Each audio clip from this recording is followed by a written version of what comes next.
Welcome. In this quick and easy tutorial, I'll be showing you how to create a Binance Web3 wallet. Okay, so first up, go ahead and open up the Binance app. Tap on it. Now, once you're in here, as you can see at the very top, we have exchange, okay, and wallet. So wallet right here is your Web3 wallet. So if this is your first time, just go ahead and tap on it, okay? Wait for it to load, and once it loads, again, if this is your first time, it will ask you to create a wallet. And don't worry, these steps are pretty straightforward. Just basically follow it. Okay. Now, if you want to add in another wallet right here, so just tap on my wallet like so, and tap on add wallet. So you'll be able to see the same exact page. You can go ahead and import via seed phrase or create another keyless wallet. Okay. Now, if you want to back up your Web3 wallet, just go ahead over to manage right here at the top right.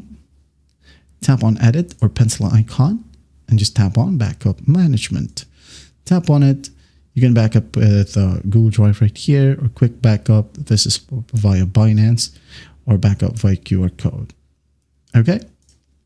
Well, let's say I'm just going to go ahead and back this up with my Google account. Now on this page, it will show encrypting key shares and backing up. So just wait for it. And then once done, it will say backup successful. So that's loading right here. Just wait for it. And once that's done, you're good to go. That is basically how you create and even back up your Binance Web3 wallet. Well, I hope this video helps, and I'll see you in the next one.